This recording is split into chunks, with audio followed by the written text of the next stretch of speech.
So yeah, thank you all so much for coming. I did wonder how many emails would be coming through this morning as I was driving up the M3 in torrential rain.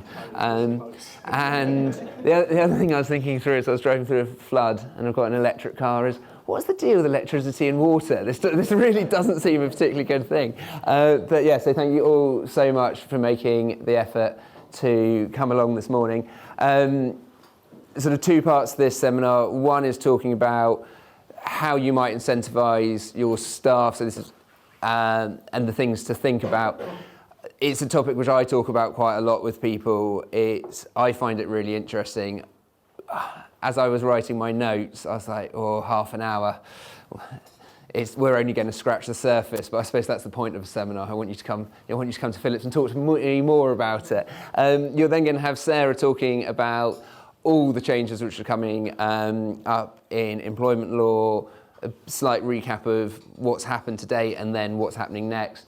As an owner of a business, as Sarah was talking me through what she was going to say, I did keep on sort of saying, really? Is that happening? That's not a bad... So, yeah. As we go through this, though, I think these sessions are better if they're interactive. So if you do have questions, please put your hand up as we go along. There is a sort of a Q&A at the end, but please do just ask as we go along. Zoe and Eliza, who have done all the hard work for this event, have told me I need to say a couple of things as well.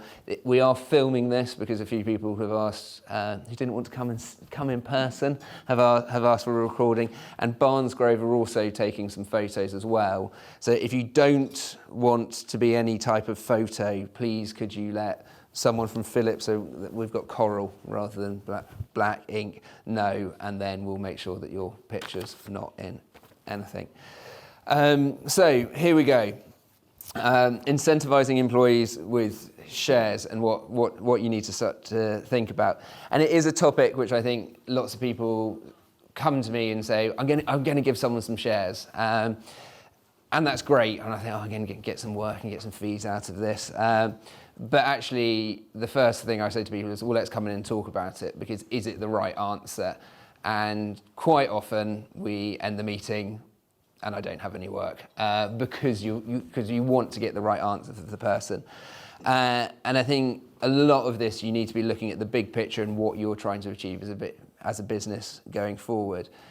The other thing I think you need to think about is you're potentially giving away something and you're being very, very generous. So making sure you're using it in the right way and it's actually going to pay dividends for you, whether that's cash dividends or sale dividends, is a really important thing to think about. So, assuming I can use the clicker properly, what are the three questions which I think you need to think about? I think the first one is, who are you wanting to motivate? What do you want to motivate them to do? And ultimately, what are your plans? And these are the three questions which I always focus on when people first come in.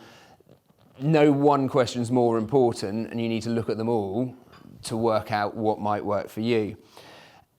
So if I take the first one of who do you want to motivate, at this stage I'm assuming you're not trying to motivate every single member of staff, but you're looking at key employees, which generally is what owner-managed businesses are thinking about. Who are the people who are really important to me?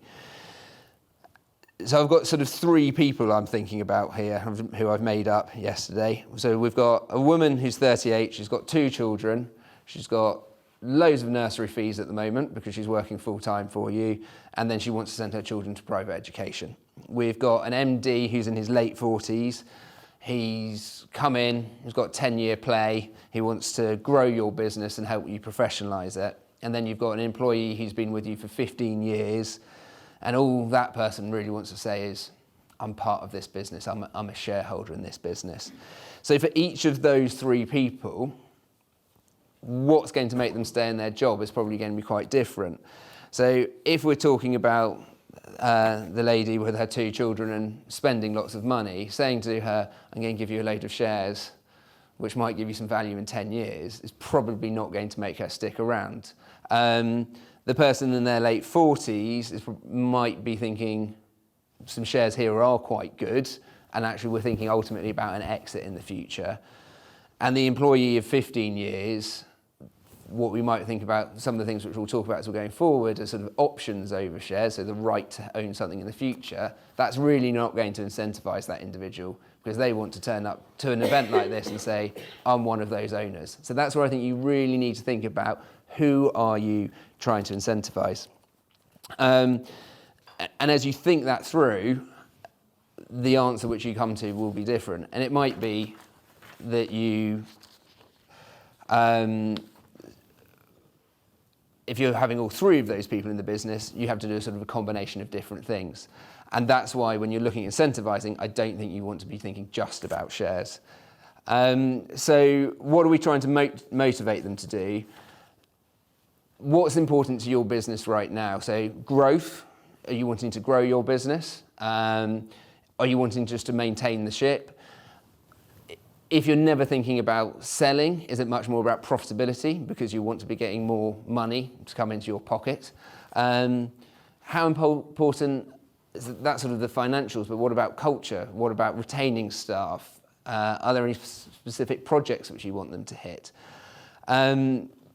Because if you're going to give someone just shares, the growth and the profitability is what they might be thinking about, thinking, how do I maximize value? And profitability becomes important because I'm starting to stray into James's world here of sort of corporate finance, but the more profitable you are, when people come and buy your businesses, they'll generally do a multiple. So if you can move your profitability from your profit from 500,000 to 600,000 and you do a multiplier of 5, you could be adding 500,000 to your value. Great, but what that person might be doing to do that is stripping out everything which you've grown up and which you've cared about, and suddenly you're walking to a business and thinking, where are all the people I knew? What's happened to the soul? And I think that's when you need to think about the legacy of your business as well.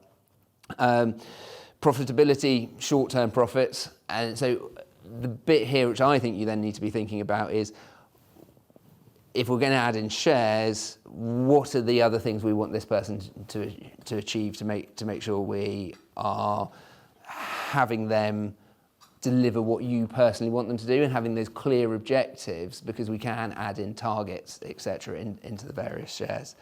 The next bit, the final bit, is about you as the owner managers or the owners of the businesses, and what are you going to do with your business? Because I had some people who came to see me last week, and they wanted to give people shares, but they have no intention of ever selling their business, which in my mind then thought, well, that's probably not going to incentivize them loads. If you're going to give them some options over shares and they're never going to get anything out of it, what's the point in doing that? You might be better at doing cash bonuses there. So if you're saying, I want everything to go from my children, you think, well, that's great, but it's not going to make me get out of bed as an employee. If it's more, actually, I'm on a real exit plan here, I'm thinking of leaving in the next 5 years, that's a story you can start to tell your staff about, to say, look, if we all work hard together, you'll get X amount. And I think you also, need to be thinking about where you're going to ultimately end up, because with your market, the type of people we've got here, no one can sell their shares easily. So you're either going to be having an exit, or you've got to create an eternal market which might cost you money going forward. If someone leaves, do you buy the shares back? So working out these three factors, I think, becomes really, really important for you. So yeah, I think, so the only other bit to sort of touch on is, what I'm focusing here is sort of the key employees who you're incentivizing. There are also schemes which you can apply to everyone, and that's where you more see, less in the owner managers, more with private equity backed type businesses, where you're thinking, we want everyone working together here, we've got a clear exit plan, and if we all have a percentage ownership, we're all going to work together, and that's going to get people to stick around. So you've decided that you do want to give someone some shares, and the first thing people say, well, I just want to give them some shares straight away. So can you just turn up and give someone some shares? Generally, you can. You can do anything you want. It's just what those consequences are of doing that. So we've decided that these three individuals, we like them all, and they're all going to have some shares, and we're going to give them 10% each. You're also going to have a bonus scheme to drive certain behaviours because you want them to achieve certain projects as well. So you've come into Philips and said, right, I'm going to give them shares, and you tell me that your company's worth £1 million. I like round numbers, and it'll make life a lot easier as I do the examples. So we're going to give each of these people 10% of your business. So you're giving something worth £100,000, which is great, really, really generous of you. The problem is we have our friends at HMRC who look at this and say, well, you're giving them £100,000, that's a benefit in kind. So there's income tax to pay on that. So you're going to go and give your person who needs lots of cash at the moment because they've got all their expensive lifestyle, and you're giving them £100,000 and they're going to have a tax bill of £45,000, which probably isn't the best way of incentivising someone. You're also going to have to pay employers' national insurance contributions, which are running, David, at about 15% at the moment. So you've got another 15,000. So you're giving someone worth £100,000 and it's costing £60,000 worth of tax. So most people generally are a bit worried about that. Having said that, we've then got a good accountant who we can go and talk to, and there's a few things which we can do with that 100,000 value. We can discount it for minority status, so you could reduce that down to about 70, 80% of value. But even then, we're talking about £20,000 value of shares. You've got a tax bill of £8,000. How are you going to fund that? You could give someone a bonus and net it all off for tax. But again, it's costing you quite a lot of money at this stage. So we go and see your accountant again and sort of say, really, what can we do? But we've realised you've forgotten to add in your own salary because you take dividends as most of your income. So it turns out once we've added your salary back in, your business isn't really worth anything. A bit sad. It's a bit sad, but great from a tax perspective. So we're happy about that. So we're thrilled that we can give this person some shares and it's not going to cost very much money. But you and your business partner suddenly say, oh, we do quite a lot of things which the accountant tells us to do as well. We make some really large pension payments. We've all got electric cars. We've got our partners on the payroll. We get to decide what we want to do with the business. This is great. And it's a slightly worry for me because the second you bring someone else into your business as a shareholder, you've got to treat all shareholders fairly. Otherwise, they might bring a claim against you.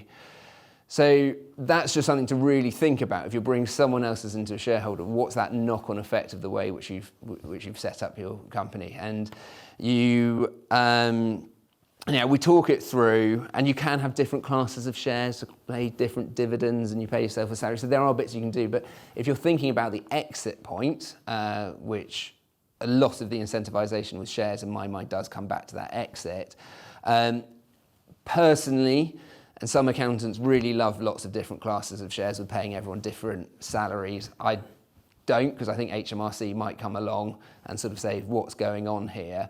But equally, if you're trying to sell your business, what you're trying to do is make yourself look as professional as possible. And if you've got 7 different classes of shares for all these different people, all getting different salaries, presentationally, when you go to market, it might not be that great, and you'll probably have to give some level of indemnity or security over that when you sell. So the buyer, if they ever get HMRC come along, could basically sue you and take some money. Anyhow, we get over all of these issues and we decide to give them 10% each of the company. So you're giving away 30% of your company. And this is then the question which people quite often say is, well, if I give someone 10%, what does that mean about me running the company? Do they automatically become a director? Well, can they vote? Can they stop me doing anything? And actually at that 10% threshold, anything below 25%, as long as you've got 75%, then you're still largely in charge of the company. They don't have to be a director. Here we're giving away, in my sort of mad scenario, we're giving away 30%. So I'd probably be sitting there feeling a bit nervous because you've lost complete control of the company. You can think about giving them non-voting shares to reduce their influence, but if you're ever thinking about issuing new shares or transferring shares, you've just lost that control. So that's another thing just to think about, because you've got to treat them fairly. At this stage as well, if you're going to start giving people shares and sort of all the way through, what we think is really important, unsurprisingly, and an upsell for Sarah here, is making sure that they've got proper employment contracts in place, because if you're going to give someone some shares and then you fall out with them a week later, you want to make sure that you don't have that person holding 10% of your business still. So having those leaver provisions and the ability to exit them becomes quite important. In this scenario, we have given them some shares, but you've actually decided you don't like them at all and you don't want to have 10% of your business and you want to maintain complete control.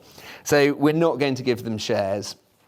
So what are those other options which you can have?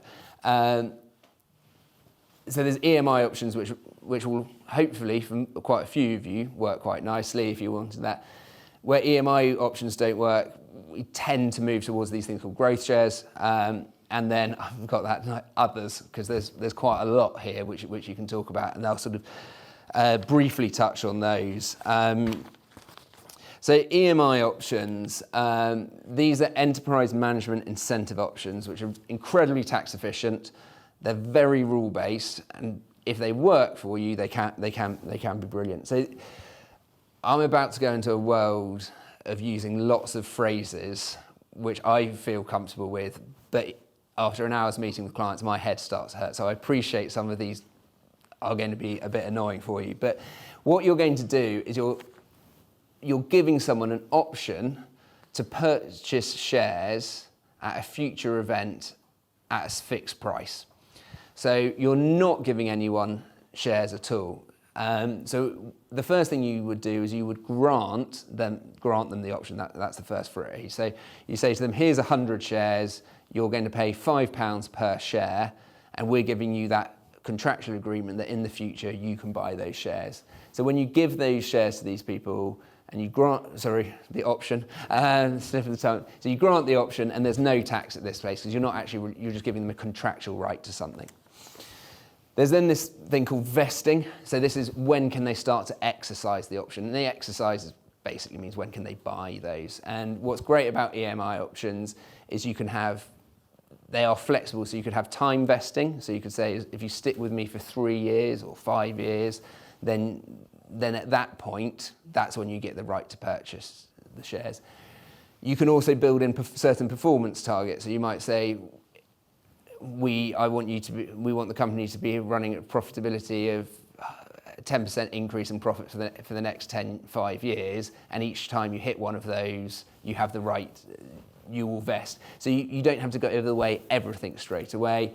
Where we see a lot though in owner-managed businesses is less time vesting, less performance vesting, but more what we're just saying is actually we want to work towards an exit. So these become exit-only options. And that's quite important because when you do exercise, so you decide to purchase the shares, you've got to find the money or your employee's got to find the money to pay for those shares.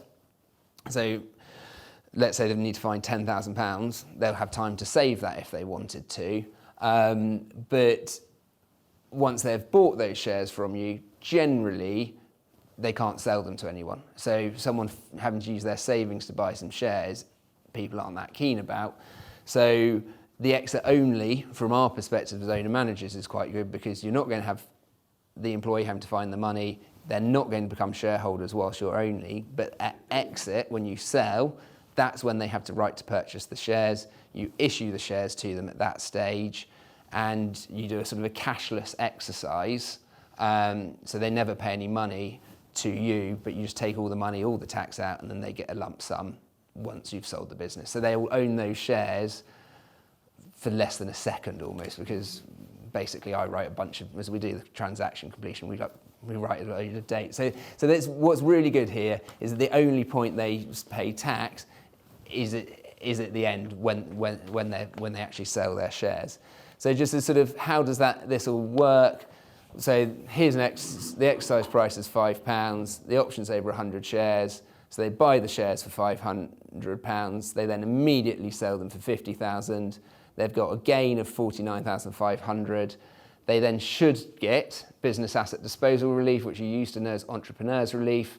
They need to have held the options for 2 years. As I said, there's various rules. But then they will be paying from April onwards, 18% tax on that. So from that, they spend £500 and they get £40,000 in this example. Really tax efficient. If they weren't EMI options, they'd be be paying income tax on that. So you're potentially looking at 45% tax, and you'd be paying employers' national insurance contributions on that. A bit less tax efficient, so we don't like it. So from your employee's perspective, it's great, and from your perspective, it's good because you, particularly if you do the exit only, you can reward them, and you can still do all your funnies as you're going along owning your business. What are the common features though? So I've sort of mentioned the exit only. The problem with the exit only is if you're not planning to exit within the next 10 years, your options are only valid for 10 years. That's just the legislation. There's nothing we can do about that. So if you're not planning on selling in 10 years, it might not be that useful. And what would then happen is the new phrase I'm going to bring is lapse. So your option would lapse after 10 years. And then if you wanted to give them new options, you'd have to revalue the company. So let's say at the moment we've got £5 value on the company. By that time though, you're now at £100 per share. So they've lost all that hard work, which again is not particularly incentivising. So what we do sometimes where people say, I might be exiting, not sure, but if they're still here in 10 years, I've probably done enough of my funnies and I don't mind, they've stuck with me for 10 years, I'd let them become a shareholder at that stage. So we let them exit and they'd have enough time to save that money. I've touched on the performance and time vesting part already. Dividend equivalence is something to think about with the AMI options. So if you're giving someone an option over shares, they have no right to dividends because they don't own the shares at this stage. So you can build in a right to say, you've got an option over effectively 5% of the company and we'll pay you a bonus equivalent to 5% of the dividends, which if we're thinking back about our three individuals, the individual who wanted ownership, we might be able to say, well, we're not going to give you ownership, but you've got dividend equivalent rights. Now, okay, that feels better. I'm not quite getting the shareholder, but I am getting to that feeling. Problem with the AMI options is there are lots and lots of rules. They need to be an employee or director, and they need to either work 25 hours a week for you or 75% of their working time. So you could have someone who only works 1 day a week, and they work all that for you, they can get those. But if you don't hit that threshold, then those employees are out. So you can't work for any consultants, anyone who's got sort of 2 jobs. There's certain sort of limits. Knowing most of you, or having done research on your companies for today, you would all fit within the limits of sort of revenue and size. You need to get HMRC valuation, so you go to your accountant and get them to do a report on what you value, and then you work out what the actual price per share is. So there's quite a lot you need to go through to get there. The other problem, and it's a problem for some of you in this room, is that certain companies can't benefit from EMI options, and it also doesn't work if you've got a holding company structure. So the companies, it may not work for law firms, accountancy, hotels and care homes. If your business mainly generates its income from royalty, from royalties, not royalty. I've got you to laugh, there we go. If you're into financial trading, or if you're largely a property company as well. And if you've got a top company, you've got to grant those EMI options in your top company. So if you're here, so assume you've got a trading company, this is where you employ everyone, and you've got a holding company up here, you would have to grant the options up here, which if you've then bought a property and you've got a property company there, and then you've also invested into another company at 50%, you're suddenly giving your employees the value at your holding company level, and you might not be very keen on that. There's also, within sort of the holding company, you might be keeping more cash up there and stuff. So that's just really, if you've got that holding company structure or thinking about doing different things. Also, some of you do have different ventures within your business. So you might have, there might be a key employee who you want to be involved in the trading company 1, but trading company 2, which does a slightly different product, that's a different person you want to incentivize, and you don't want them all at the top company. So that's just something to bear in mind, because it can really destroy the EMI option for you. But they're really good. Does anyone have any questions on EMI options? No? Talking you to death. So if we can't have EMI options, so we can't have EMI options and we can't get that value down really low, which we talked about, to just transfer them some shares. Then we can think about growth shares. So growth shares, it's slightly in their name, but what you're saying is you create a new class of shares. So let's say you've got an ordinary class of shares, and then you're going to create the A class of shares. And the A class of shares, so when you've got shares, you've got sort of the three main things we're interested in. Can they vote? Do they have a right to dividend? And what are they entitled to if you ever sell, that return of capital? If they've got a return to capital, that's where most of the value is. There's a bit of value if you've got the dividend income, which HMRC would look at. But so what we're sort of saying is we're going to say we've got a company which is worth £10 million, and we're going to say if there's any value above 11 million, you'll get a percentage of that growth. So when we issue those shares to someone, there's no value to them because you're a way off reaching that valuation. What we can do there is have, so we've got the different class of shares, the different rights. So if you're still wanting to do your funnies in your business, that is a bit easier because you can also say there's no right to dividends for growth shares. In fact, you may well want to say that because for your HMRC valuation, if there's a right to income which you could see going forward, there will be a value and therefore that become a tax event. What you will need to spend time on here is getting a really good valuation from your accountant to make sure that the value you've got can be scrutinised by HMRC and stand up to grounds. What I think you're unlikely to do when you issue these shares is for HMRC to come along and sort of say at this stage, you haven't paid enough money here. Your higher risk, I think, is when you come to an exit, and I appreciate I keep on mentioning that exit word, you might not be thinking about selling at all, but when they come and look at that, it would be scrutinising the valuation you got at the time, and then your employee, who you've told them that they'll be only paying 18%, actually they're paying income tax and you're paying employers' national insurance on some of the value. It's unlikely to be on all of the value. So I think that's just something you need to properly spend time on doing. And the other point here is that you are giving someone actual shares with options. With the way we draft the agreement, if they leave, they lose those options straight away. When you've given someone shares, you've got to take something back. So we need to make sure within your articles of association, we've got an automatic right to take them back. So to give you, so this is my example. So we're talking about, so the ordinary class of shares here. So we value the company here at 8 million. So anything below 8 million, you will get to keep all that value. So if you sell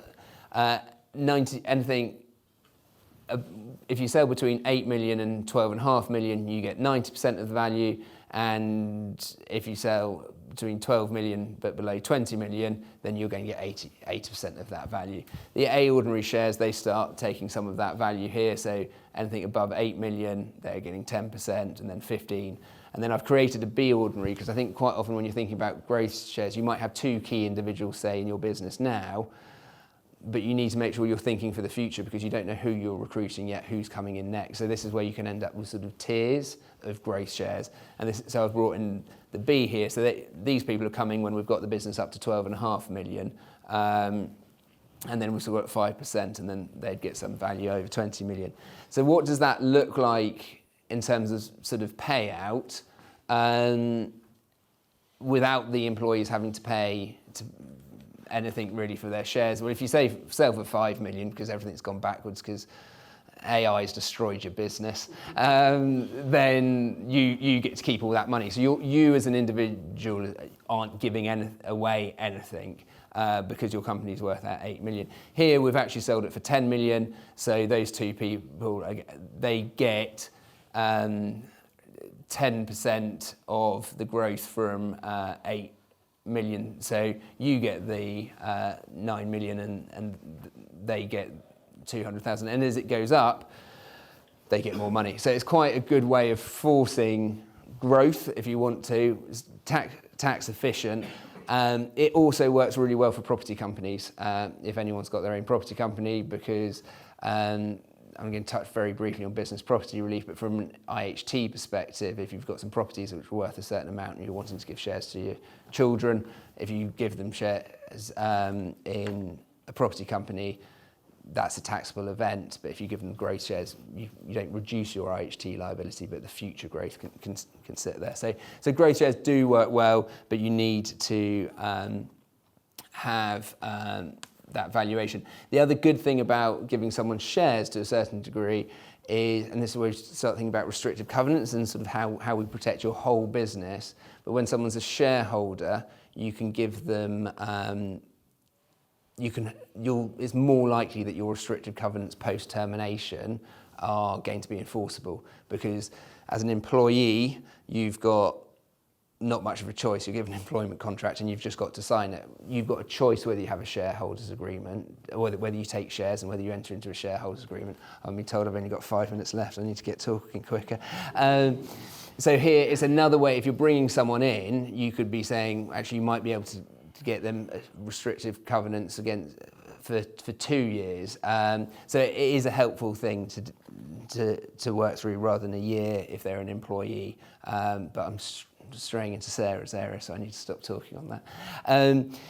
I think the other thing to think about when you're giving people, again, if we're coming to that exit, is how do you make your business as valuable as possible on an exit? And actually, if you've got your key managers with some level of equity, well, they're going to be bought into the sale process. And we're seeing more and more transactions where you're not going to get all your money on day one. That worries me as a lawyer, because I can't guarantee your money if you don't get it on day one, but you have these things called earn-outs. So it might be, if you hit these certain targets going forward, then you get double the amount. Someone was telling me about Sheer Lux and how they've got an earn-out. It was just sold for 40 million, but if in 2 years' time they could get another 40 million. Now, if you've tied your key management to that, the likelihood of you getting that extra payout because they've got an interest in that is greater. So I think it's something to think about. It's that whole wider structure piece of where are you trying to go to with your business. So what are the other options if you don't want to, growth shares you don't like, or EMI options you're not a fan of, and you can't give them shares? We'll send these slides around, but there's phantom shares. Basically, it's a contractual right to have an equivalent to shares. You don't get any actual shares. It's cash. It's tax inefficient, but some people like it. Unapproved share options, you can give those to everyone. Just your tax treatment is it's income. You pay income tax. There's share incentive plans, it's all starting to sound the same, I appreciate, but share incentive plans, they're quite expensive to put in, and you sort of put an employee benefit trust at the top and you create an internal market. It's probably, for the size of companies we've got here, unlikely it's on that bigger level, just because the annual costs which you've got running through that. Long-term incentive plans, bit more what you see with sort of the banks as well, but these sort of things where they vest over a period of time. Save as you earn, that's if you want all your employees, so all employees need to benefit from this, and you effectively, there's a certain amount they can buy up to sort of £3,000 a year worth of shares. It's sort of that John Lewis-y type thing. But if you're wanting to include everyone, that can be a very tax efficient way of doing it.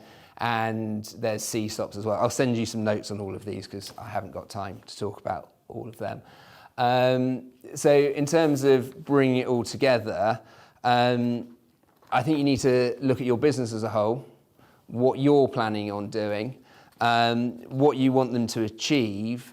And I think if you are thinking about giving people shares, you want to think about it now. I've had 2 transactions recently where people have written in the contract, I will give you some shares on an exit. That then becomes just incredibly tax inefficient for everyone. And you're sort of thinking, God, why didn't you come to talk to me a while ago about this? So think about what you're doing. What are you trying to achieve?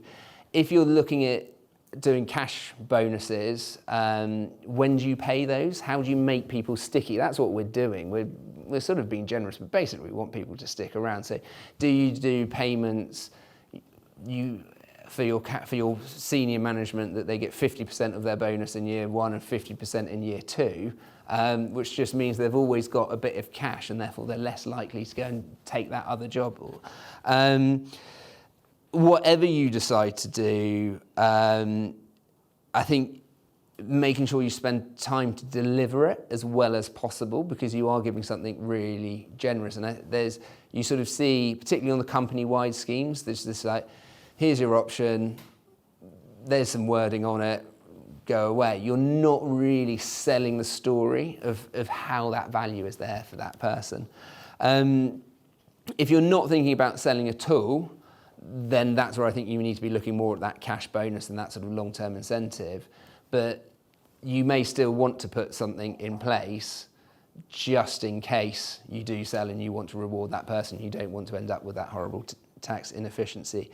So I appreciate I've only scratching the surface. I think it's a fascinating topic and I'd be delighted to have a conversation with any of you about it. But it's really working out what you're going to do and what those long-term plans are for you. Whilst I've got you here, I'm going to just mention business property relief, because there's quite a lot of change happening and a lot of you are owner managers. Business property is different to business asset disposal relief. Business property relief is a relief which you get from your inheritance tax. So at the moment, if you own trading shares and you die, they fall outside of your estate for IHT purposes and you don't have to pay any tax on them.